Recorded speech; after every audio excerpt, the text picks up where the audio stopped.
Hello everyone and assalamu alaikum to all of you. Welcome to all of you on my YouTube channel. Ladies and gentlemen, आज का topic पिछले topic के जैसा ही है, उससे related ही है। पिछले टॉपिक में हमने डिस्कस किया था सिमिली को। आज हम डिस्कस करेंगे third topic which is metaphor. आज हमने जो टॉपिक डिस्कस करना है उसका नाम है मेटाफर। मेटाफर और simile basically are the same, सिर्फ माइनर सा डिफरेंस होगा। वो माइनर सा डिफरेंस आपको समझ में आ गया तो सिमिली और मेटाफर के अंदर आप फ़र्क ढूंढ सकते हैं। तो आज इस वीडियो के अंदर हम डिस्कस करेंगे मेटाफर को। मेटाफर क्या होता है, let's see. A metaphor is a figure of speech in which one thing is describe as it is worth the another thing. Metaphor क्या होता है ये पहले थोड़ा डिटेल में समझेंगे, फिर हम आसान अल्फाज में इसको समझते हैं। मेटाफर क्या होता है जी? मेटाफर सबसे पहले तो आपको पता होना चाहिए, ये एक फिगर ऑफ स्पीच है जिसके अंदर एक चीज़ को बयान किया जाता है और उस चीज़ को इस अंदाज से बयान किया जाता है जिस तरह वो एक और चीज़ हो। मेटाफर के अंदर चीज़ों को इस तरह बयान किया जाता है जिस तरह ऐसा लगे कि हम किसी दूसरी चीज़ को बयान कर रहे हैं। ठीक है जी। इन अदर वर्ड्स, अब आम अल्फाज में आसान ज़ुबान में सुनिए। It is a direct comparison between two different things. दो मुख्तलिफ चीज़ों का डायरेक्ट जो कंपैरिजन बनाया जाता है वो मेटाफर होता है। इनडायरेक्ट कंपैरिजन बनाया जाएगा तो वो सिमिली होगा, डायरेक्ट कंपैरिजन बनाया जाएगा तो वो मेटाफर होगा। But unlike a simile it does not use the words like और एज। सिमिली के अंदर हम जब ताल्लुक बयान करते थे, कंपैरिजन बनाते थे, मुवाजना करते थे, तब हम दो वर्ड्स का यूज़ करते थे, एज और लाइक। एज और लाइक के बगैर जब हम दो चीज़ों का मुवाजना, दो चीज़ों का ताल्लुक और दो चीज़ों का कंपैरिजन करते हैं तो वो बेसिकली मेटाफर बनता है। बहुत ही आसान है। चीज़ों का कंपैरिजन किया जाएगा, एज और लाइक का इस्तेमाल किया जाएगा तो वो सिमिली बनेगा। दो चीज़ों का कंपैरिजन किया जाएगा लेकिन उसके अंदर एज और लाइक नहीं यूज़ किया जाएगा, डायरेक्ट कंपैरिजन किया जाएगा तो वो बनेगा मेटाफर।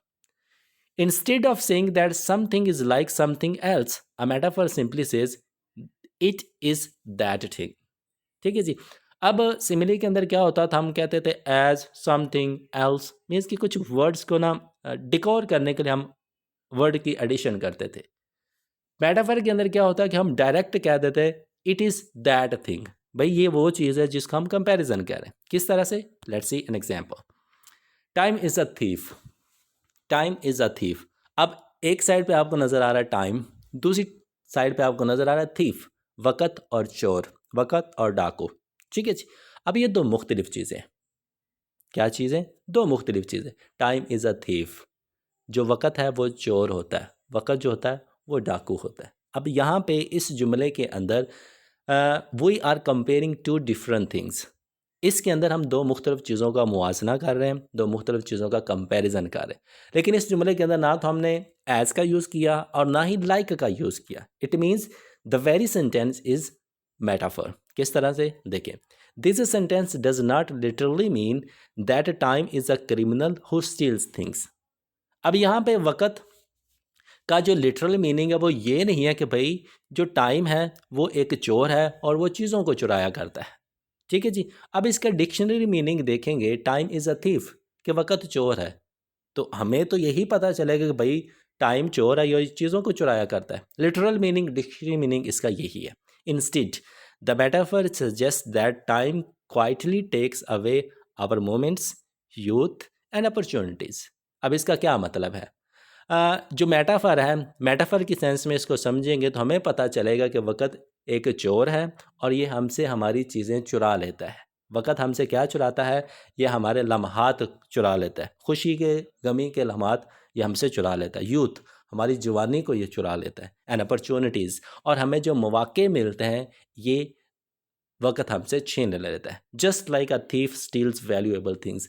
जिस तरह चोर कीमती चीज़ें चुराता है, उसी तरह वक़्त जो होता है वो हमारी ज़िंदगी के जो कीमती लम्हात हैं उनको चुरा लेता है। ठीक है जी। ये जो मिसाल है गहरी होगी, बस सिंपल आपने ये ज़हन में रखना है कि दो मुख्तलिफ चीज़ों को जब आपस में जोड़ा जाता है और किसी वर्ड की मदद नहीं ली जाती तो वो आपका मेटाफर होता है। मदद ली जाएगी तो सिमिली, मदद नहीं ली जाएगी तो वो आपका मेटाफर बन जाएगा। This is simple. ठीक है जी। अब थोड़ा सा इसको एक्सटेंड करें तो सो we can say in poetry metaphor are use to make language more powerful, imaginative and meaningful. अब शायरी के अंदर, पोइट्री के अंदर मेटाफर का यूज़ क्यों किया जाता है? क्योंकि जब शायर अपनी लैंग्वेज को, अपनी ज़ुबान को ज़्यादा ताकतवर, ज़्यादा ख्यालाती और ज़्यादा बामानी बनाना चाह रहे हो ना, तब वो मेटाफर का यूज़ करते हैं। पोइट्री की ज़ुबान को, शायरी की ज़ुबान को समझना इतना आसान नहीं होता।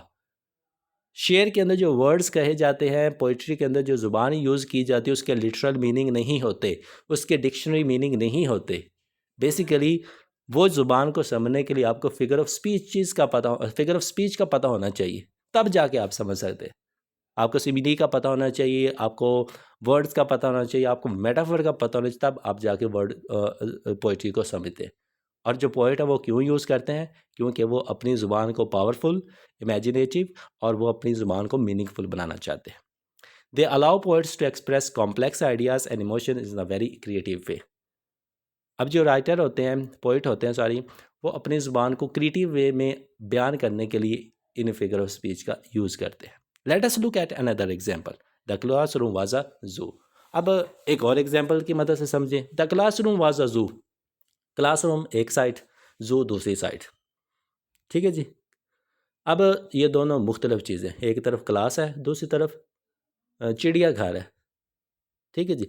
अब क्लास के अंदर जब बच्चे बहुत ज़्यादा शोर कर रहे हो, so we can say the classroom was a zoo, कि जो क्लास रूम है वो क्या बन चुका है? एक चिड़ियाघर बन चुका है। ठीक है जी। अब इसका ये मतलब नहीं क्लास के अंदर जानवर ला के रखे जाए, नहीं, वो एक तशबीह दी गई है, मुवाजना किया गया, लेकिन डायरेक्ट वे के अंदर किया गया। जब डायरेक्ट वे के अंदर मुवाजना किया जाता है वो बेसिकली मेटाफर बनता है। So here we have different examples. Time is a thief, the world is a stage, he has a heart of stone, life is a journey, her voice is a music to ears. ठीक है जी। तो यहाँ पे आपको 5 examples नज़र आ रही हैं। इन 5 examples के अंदर मुवाजना किया गया, कंपैरिजन किया गया, ताल्लुक़ बनाया गया, लेकिन डायरेक्ट वे के अंदर किया गया। कुछ भी चीज़ इनडायरेक्ट वे में बयान नहीं की गई। ठीक है जी। So this was your third topic, the very simple one. उम्मीद करता हूँ कि ये टॉपिक भी आपको समझ में आ गया होगा। So kindly subscribe my YouTube channel, like this video, share this video and comment on this video if you like this video. Thank you so much. इंशाल्लाह we will see you in our next video. तब तक के लिए thank you so much. Have a nice day to all of you.